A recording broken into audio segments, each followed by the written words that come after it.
Bismillahirrahmanirrahim. Nah, masalahnya di usul fikih kasusnya seperti itu. Makanya saya ini kadang ya maliki sekali. Kadang saya itu maliki sekali. Kadang ya. Misalnya begini, saya beri contoh. Ini yang kisah nyata ya. Ada seorang Arabi datang ke Rasulullah. Ya, tadi kan teman-teman minta juga ilmu hadis ya. Ini satu paket saja. Itu tadi nanti kalau sampean kasih lalim itu sudah ada urusan saya tadi. Nunggu orang mati banyak tadi itu. Kalau nggak usah nunggu orang mati, sarannya tadi apal tadi. Ya Rasulullah, ahlak tuh. Saya ini orang yang rusak. Wama ahlakaka. Lalu yang bikin rusak kamu apa? Qol waqatu imroati fina hari Ramadan. Saya menjima istri saya ketika masih siang. Fina hari Ramadan, siang Ramadan. Walhasil Nabi tidak menyuruh hanya kodok, tapi menyuruh kafaroh. Kafarohnya itu merdekakan budak, atau memberi makan 60 orang miskin, atau puasa berapa? Puasa 60 hari. Atau urut merdekakan budak, atau puasa 60 hari, atau memberi makan sitina miskin. Oke, kita sepakat ya hadis itu sahih dan diulang-ulang oleh Ashabus Sunan. Oke, riwayatnya nggak masalah. Sekarang kita analisis maknanya. Sekarang sampean saya tanya, kalau anda misalnya sekarang jam berapa ini? Misalnya sekarang jam 9 kurang seperempat Ramadan, terus anda rokok atau anda ngopi, kepengen ngopi terus ngopi tanpa uzrun syar'iyin, anda hanya wajib qadha apa bayar kafarah? Tidak sampean jawab. Rata-rata kiai kita, oh mau wajib qadha Gus karena gak jima. Sing seru kafarah itu nak jima. Kan ngombe kopi be jima beda. Pertanyaannya tuh lucu, ini naif secara fikih masalahnya begini, jima bojo itu tidak zina, jima bojo itu zina apa enggak? Enggak. Berarti dengan makan bedanya apa? Sama kan, sama-sama amrun mubah, sesuatu yang boleh. Kenapa hukumannya berat? Makanya kata Imam Malik, enggak itu nilainya adalah hadku hurmati Ramadan bi ghairi udhrin syar'iyyin. Makanya kata Imam Malik, siapapun yang makan fina hari Ramadan, iftar apapun fina hari Ramadan bi ghairi udhrin syar'iyyin, maka hukumnya sama dengan jima fina hari Ramadan, karena sama-sama ihlak ifsad hurmata Ramadan bi ghairi udhrin syar'iyyin. Dan ini ilmiah, kamu udah harus cocok, tapi otak kamu harus percaya. Loh iya kan, beda kan. Saya secara nafsu tidak cocok, cek berarti, tapi ilmiah saya setuju. Kalau Kiai Kandani itu kan pasti pakai badul amsilah, kan nggak mungkin semua contoh disebut. Cong penak melaku jogeman delok wedok itu mari setan. Mboten delok Mbah, nyekel lho malah parah tuh. Tidak bisa. Makanya ini masalahnya lafat. Ini kembali ke Imam Syafi'i, bilisanin arabiyyim mubin.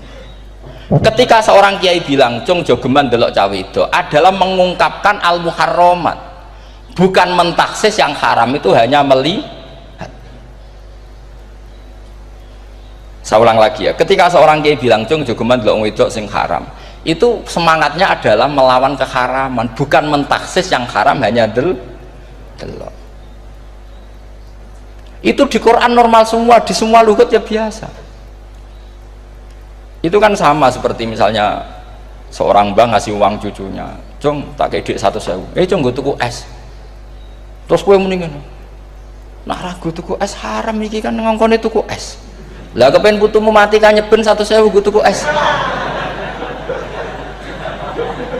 Ya mulai dulu istilahnya nak bangnya ke ibu tuh cung 100.000 gue tuku es, cara wong kuno. Maksudnya itu pokoknya umumnya cak cilik senane es cuma nyebut. Ya sudah seperti itu. Sama seperti Quran menghentikan begini. Ini memang salate yang fikih dulu, yang pokok-pokok. Di antara yang nggak boleh dikawin adalah wa antasma'u bainal ukhtaini illa ma qad salah. Kamu tidak boleh menikahi Sri dan Zainab, kakak beradik. Sudah sepakat nggih? Fi nikahin wahid nggak boleh al jam'u bainal ukhtain. Jadi mbaknya kamu kawin, adiknya kamu kawin, fi nikahin wahid. Tapi nak ngeduni boleh, berarti kan dengan waktu yang berbeda. Quran hanya menyebut itu.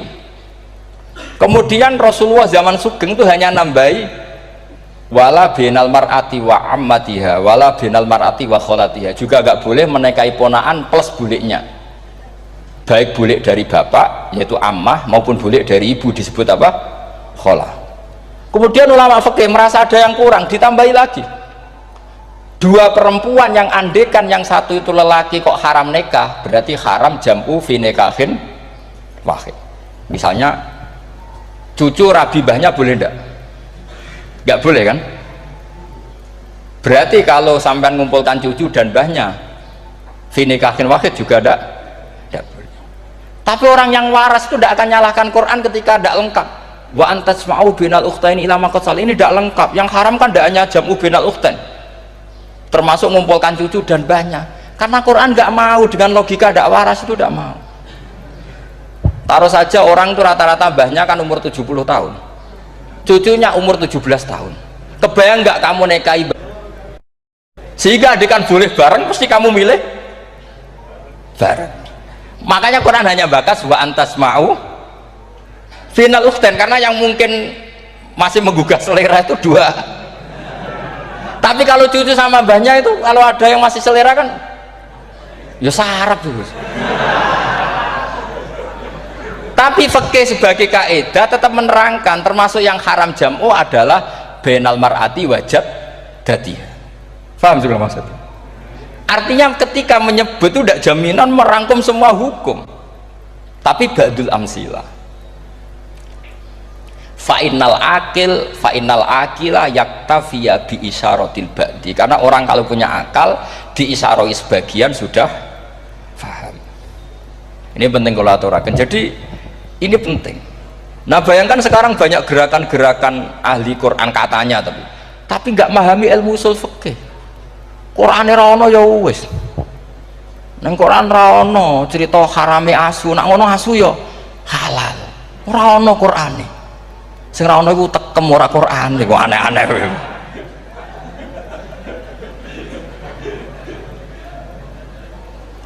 Itu kan sama, terus sampean misalnya tadi jam 09.00 Ramadan tambah uzurin syariyin terus mangan mie rokokan, itu kan melecehkan Ramadan digori uzurin syariyin, karena melecehkan hurmata Ramadan kena sanksi separah itu. Jangan kamu terus bilang tapi Nabi hanya bilang masalah jima finari Ramadan. Jima istri itu hukumnya itu tidak zina, hukumnya itu mubah, sama dengan makan. Ini cara madhab Maliki, tapi kita alhamdulillah madhab Syafi'i. Ya itu masalahnya, berhubung itu menguntungkan sami'na wa ta'na. Nah, itu. Tapi saya sendiri dalam konteks ini, saya itu ya sangat-sangat Syafi'iyah, sangat-sangat Syafi'iyah, dalam banyak hal sangat-sangat Syafi'iyah. Tapi dalam banyak hal kadang-kadang saya Maliki. Nah, itu kan kalau sampean tanya kenapa gitu, ya hikmahnya baca banyak saja. Karena yang Syafi'i itu ya karena bacanya hanya Syafi'i, itu bukan fanatik, itu keterbatasan. Jadi itu beda, ada apa itu namanya, tidak fanatik, itu keterbatasan, itu beda sekali. Jadi kita harus ngaji yang banyak. Saya termasuk utang ya sama Imam Syafi'i itu baca kitab Ar-Risalah itu kitab yang kadang satu ulama baca sampai 500 kali. Yaitu Imam Syafi'i itu dalam kitab Risalah itu begini, ini termasuk ulumul Quran yang paling penting. Muqaddimahnya begini, wan nasu sinfani min awalil amri, wan nasu sinfani. Ketika Rasulullah datang membawa Quran itu manusianya ada dua, al kuffar sing dari jenis ahli kitab dan kuffar dari jenis yang tidak ahli kitab. Bahkan tidak ada orang Islam zaman itu. Pertama Nabi jadi Nabi itu adakah pendengar yang Muslim? Kan tidak ada, semuanya ahli kitab. Makanya susah kalau Quran kamu analisis korbannya orang Islam tuh, kata Ibnu Umar tuh lucu, dulu tuh mukhatabnya tuh orang kafir, jelas kuliah ayyuhal kafir,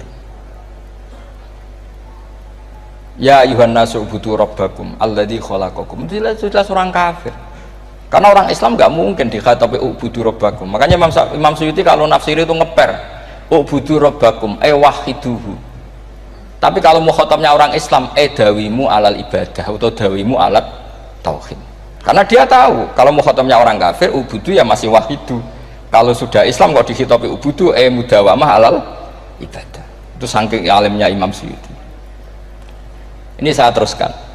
Kalau mukhatabnya itu orang kafir ahli kitab, itu kemungkinannya ya dua cara mereaksi Quran, yaitu disebut lam yakunil ladina kafaru min ahlil kitabi wal musyrikina munfak